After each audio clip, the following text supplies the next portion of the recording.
दोस्तों, आज हम एक ऐसी मूवी को देखेंगे जिसमें एक आदमी लगभग 200 से ज्यादा बार मरकर वापस जिंदा होता रहता है और हर रोज एक ही दिन को दोबारा जीता है। तो चलिए देखते हैं इस मूवी को। रॉय अब तक मरकर वापस जिंदा हो चुका था। हर बार जब वो मरता तो फिर से उसी सुबह उठता। उसे उस दिन की हर एक बात याद थी, हर एक पल, हर एक सेकंड। जब वो जगा तो पहले ही जानता था कि चाकू कब आने वाला है। उसने झुककर वार टाल दिया, फिर उठकर जूते पहने और जैसे ही अगला वार हुआ फिर से बच गया। वो जानता था अगला वार कब और किस एंगल से आएगा। अब तो रॉय इतनी आसानी से हमले चकमा दे देता था कि बस अपनी टी शर्ट से ही चाकू को रोक लेता था। फिर उसने खुद के लिए गर्म कॉफी डाली, एक घूंट लिया और इत्मीनान से उस किलर के उठने का इंतजार किया। जैसे ही वो उठा रॉय ने पूरा कॉफी का मग उसके मुंह पर फेंक दिया। लेकिन बात वहीं खत्म नहीं हुई। अब आता था हमला हेलीकॉप्टर से। हेलीकॉप्टर में बैठा दूसरा कातिल एक गैटलिंग गन से गोलियां चलाता। रॉय को पता था वो खंभे के पीछे छुप गया, क्योंकि पहले ही बर्स्ट में वो हत्यारा मारा जाता है। ठीक 8 सेकंड बाद गैटलिंग गन जाम हो जाती है। रॉय सामने आया और चाकू फेंका, सीधा जाकर हत्यारे के सिर में घुसा। जब वो भी खत्म हुआ, गन खराब हो गई और उसकी गोलियां धीरे धीरे दाईं ओर बहने लगीं। रॉय उन्हीं गोलियों के ट्रेल को फॉलो करते हुए आराम से वहां से निकल गया। सच कहें तो रॉय को अब तक ये तक नहीं पता था कि लोग उसे मारना क्यों चाहते हैं। उसे बस ये पता था कि 8 सेकंड में हेलीकॉप्टर उसके कमरे में टकराएगा, 13 सेकंड बाद उसके ब्लेड नीचे गिरेंगे और 18 सेकंड बाद वो धमाके से फट जाएगा। रॉय खिड़की से कूदा और एकदम परफेक्ट टाइमिंग से कचरे के ट्रक में गिरा। तुम शायद नहीं जानते, लेकिन रॉय अब तक बार बार उस कचरे वाले ट्रक को मिस कर चुका था। एक बार तो सीधे सड़क पर गिरा और ट्रक से कुचल गया। इसके बाद उसने एक स्पोर्ट्स कार चुरा ली। अब जब वो बार बार जिंदा हो रहा था तो उसे कानून की भी परवाह नहीं थी। कार का ड्राइवर हर बार वही लाइन चिल्लाता था, प्लीज मुझे जॉर्जिया छोड़ दो, लेकिन कभी कोई उसकी मदद नहीं करता। रॉय ने उसके सनग्लासेस भी ले लिए और फिर तीसरी वेव आ गई। 2 बहनें जो दोनों हाथों में गन लिए आती थीं, उन्होंने उसे अब तक 14 बार मारा था। लेकिन कहानी यहीं खत्म नहीं होती। एक ही दिन में रॉय को कम से कम 7 अलग अलग वेव्स से लड़ना पड़ता। बम फेंकने वाले पागल अकाबूम ने उसे 2 बार उड़ा दिया था, उसके अपने ही क्लोन ने 3 बार मारा था और गुआन यिन नाम की तलवारबाज ने उसे 8 बार मारा था। बाकी सबको तो रॉय किसी न किसी बार मार ही चुका था, लेकिन गुआन यिन हमेशा सबसे तेज निकलती। वो अचानक सामने आकर एक ही वार में उसका सिर काट देती थी और फिर गर्व से कहती, मैं हूं गुआन यिन और मैंने ये किया है। कभी कभी रॉय उन सब हथियारों से बच भी जाता, पर क्या तुम जानते हो वो फिर क्या करता? ना तो वो ये पता लगाता कि उसे मारने वाला कौन है, ना ही इस पूरे रहस्य की तह तक जाता। वो बस एक बार में जाता, चीन की सबसे स्ट्रॉन्ग शराब की 2 बोतलें ऑर्डर करता और खुद को पीकर बेसुध कर लेता। रॉय ने पहले कई बार लड़ने की कोशिश की थी, लेकिन हत्यारे बहुत ज्यादा थे और सब बहुत ताकतवर। वो कभी 12 PM से आगे नहीं जी पाया था। आखिरकार उसने कोशिश करना ही छोड़ दिया। वैसे रॉय को पूरा शक था कि उसे इस चक्र में डालने वाली शायद उसकी एक्स वाइफ जेम्मा ही थी। जेम्मा, जो डिनो लैब्स में एक टॉप वैज्ञानिक थी। कल ही रॉय उससे लैब में मिलने गया था। वो बहुत नर्वस लग रही थी और रॉय से मदद मांग रही थी, लेकिन खुलकर कुछ बताया नहीं। जब रॉय ध्यान नहीं दे रहा था, उसने चुपचाप रॉय के बालों का एक गुच्छा काट लिया। फिर उसने कहा, उम्मीद है तुम अपनी जिंदगी बर्बाद करना बंद करोगे और फिर से वही इंसान बनोगे जो पहले थे। रॉय कभी स्पेशल फोर्सेस में था, लेकिन जब उसने मिलिट्री छोड़ी तो उसके पास कुछ करने को नहीं था। मिड एज में वो बेकार और बिखरा हुआ हो गया, इसीलिए जेम्मा ने उसे छोड़ दिया। लेकिन अब किसी वजह से जेम्मा ने उसे एक और मौका दिया था, बल्कि अनगिनत मौके। रॉय ने जेम्मा को कॉल करने की भी कोशिश की, लेकिन उसकी बजाय कॉल उठाया कर्नल वेंटर ने। वो बोला, जेम्मा अब इस दुनिया में नहीं रही, अगला नंबर तुम्हारा है। अब सब कुछ साफ हो गया। वेंटर ही था इस सब के पीछे, लेकिन रॉय के पास अब भी कोई मोटिवेशन नहीं था उसे खत्म करने का, क्योंकि हर दिन उसके लिए एक हेल मोड गेम बन चुका था, जहां वो पहले लेवल तक भी नहीं पहुंच पाता जब तक कि उसकी मौत नहीं आई। रॉय अब एक अंडरग्राउंड मॉल में छुप गया था। वहीं उसे सिर्फ एक इत्तेफाक से अपना बेटा जो दिखा। रॉय कभी अच्छा बाप नहीं रहा था। कई सालों से जो से मिला भी नहीं था। उसे बहुत पछतावा हुआ और उसने फैसला किया कि वो अब अपने बेटे से बात करेगा। जब वो जो को लेकर मॉल के बाहर आया, तभी उसने देखा घड़ी में 12:50 बज रहे थे। इतनी देर तक तो वो कभी जिंदा रहा ही नहीं था, तो हत्यारे अभी तक क्यों नहीं आए? रॉय को तभी एक बात समझ में आई, अंडरग्राउंड में मोबाइल सिग्नल नहीं आता। इसका मतलब उसके अंदर कहीं कोई ट्रैकर इम्प्लांट है। उसी वक्त हत्यारे सामने आने लगे, एक एक करके उसे घेरते हुए। लेकिन रॉय भागा नहीं। उसने अपने बेटे को कसकर गले लगाया, पर बहुत देर हो चुकी थी। सभी हत्यारों ने एक साथ गोलियां चला दीं। रॉय की पीठ छलनी हो गई। मरते मरते उसने अपने बेटे को देखा।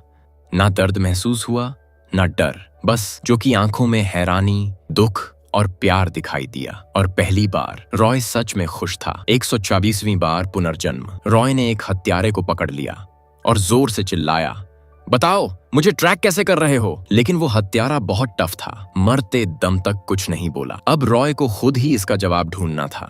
वो पहुंचा अपने पुराने दोस्त डेव के पास, जो एक काउंटर सर्विलांस एक्सपर्ट था। रॉय ने पूछा, अगर किसी इंसान के अंदर ट्रैकर लगाया जाए तो सबसे संभावित जगह कौन सी होगी?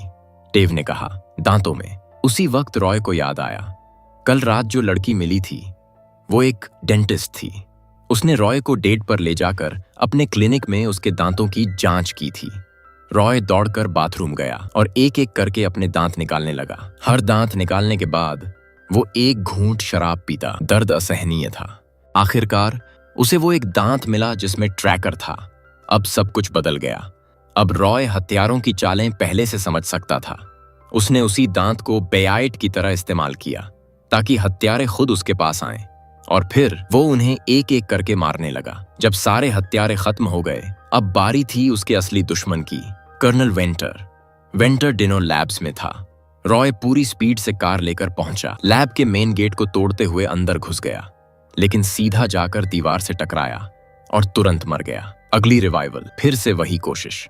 इस बार रॉय ने कार को अंदर दौड़ाया, पर असल में वो कार में था ही नहीं। उसने कार में बम प्लांट कर दिया था। गेट उड़ गया, पूरा सिक्योरिटी चेक पॉइंट तबाह। लेकिन उसने एक चीज मिस कर दी। हेड ऑफ सिक्योरिटी अचानक उसके पास आ गया। ठीक है, अगली कोशिश। तीसरी बार रॉय ने अपने क्लोन असैसिन को मार डाला और उसका भेस बनाकर उसका आईडी कार्ड इस्तेमाल किया बिल्डिंग के अंदर जाने के लिए। वो लिफ्ट में गया जो सीधे टॉप फ्लोर की तरफ जा रही थी। लिफ्ट में एक गार्ड ने पूछा, आईडी कार्ड दिखाओ। रॉय ने कार्ड स्वाइप किया, लेकिन कार्ड में क्लियरेंस नहीं था। गार्ड ने बिना एक सेकंड गनवाए रॉय को वहीं मार दिया। चौथी कोशिश। रॉय लिफ्ट में गया और गार्ड को सीधा गोली मार दी, लेकिन जैसे ही दरवाजे खुले, बाहर पूरी टीम गनताने खड़ी थी। रॉय ने बिना कुछ कहे खुद को ही गोली मार दी। सब लोग हक्के बक्के रह गए। पांचवी बार रॉय ने फिर से गार्ड को मारा, लेकिन इस बार उसने लिफ्ट में एक कैमरा देखा। अब समझ आया हर बार बाहर गार्ड पहले से कैसे तैयार रहते थे। छठी कोशिश। रॉय ने पहले ही उस गार्ड का भेस बना लिया था, इसलिए इस बार कैमरा उसे पहचान नहीं पाया। अब वो हॉलवे तक पहुंच गया, लेकिन सामने खड़ी थी गुआन यिन। हाँ, वही तलवारबाज जिसने उस 8 बार मारा था। इस बार रॉय के पास गन थी और गुआन यिन के पास तलवार। अब तो लग रहा था कौन जीतेगा। साफ था, लेकिन गुआन यिन बिजली जैसी तेज थी।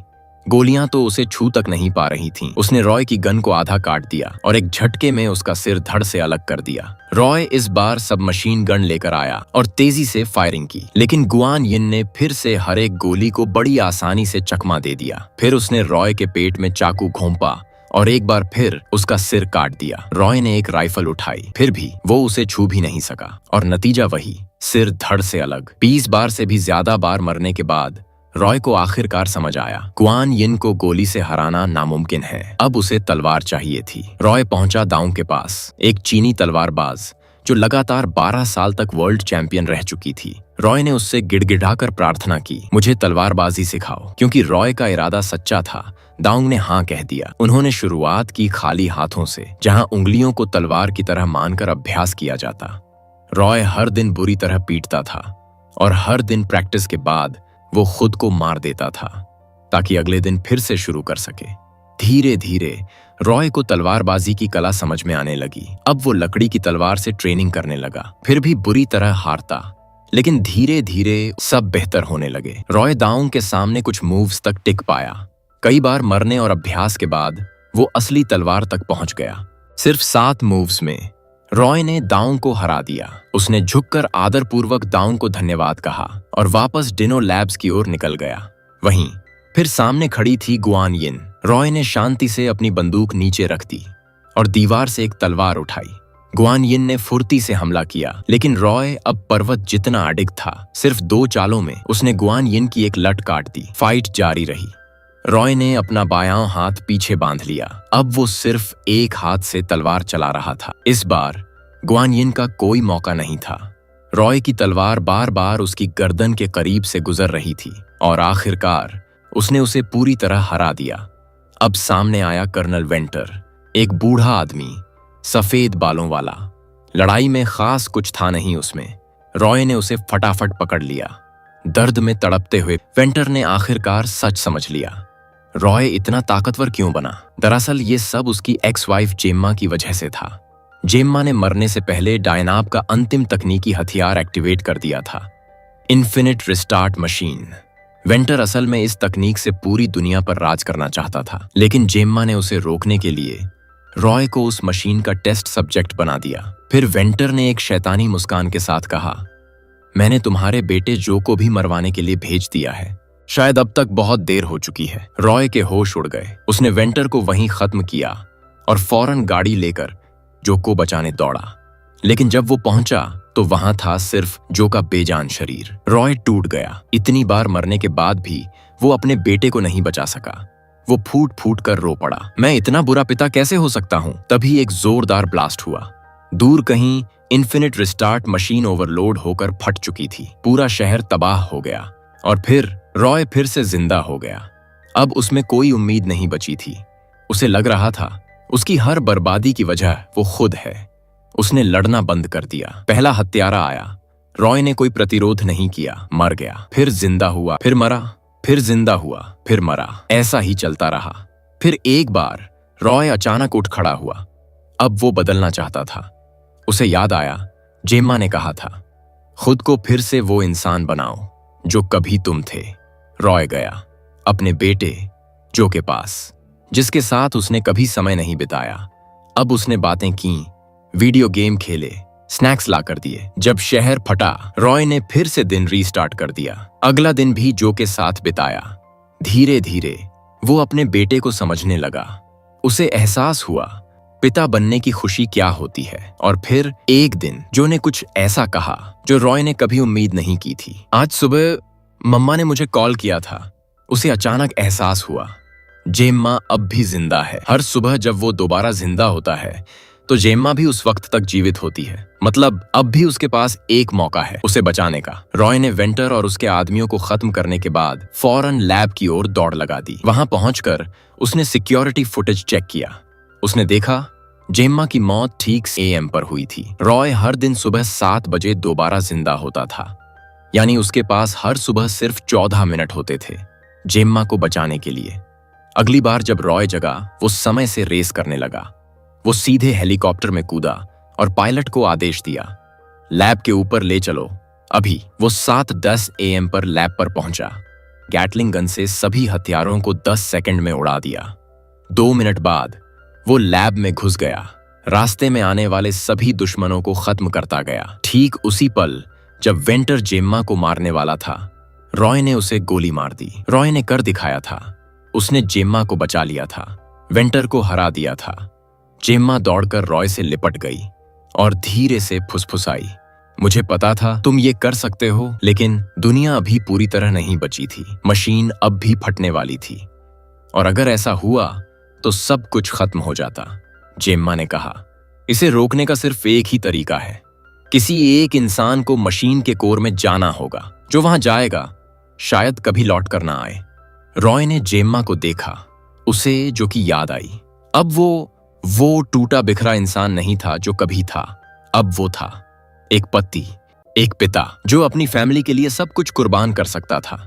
बिना एक पल की हिचकिचाहट के रॉय मशीन की ओर बढ़ा। वो मशीन के कोर में घुस गया और एक तेज चमकदार रोशनी ने उसे अपने अंदर समा लिया।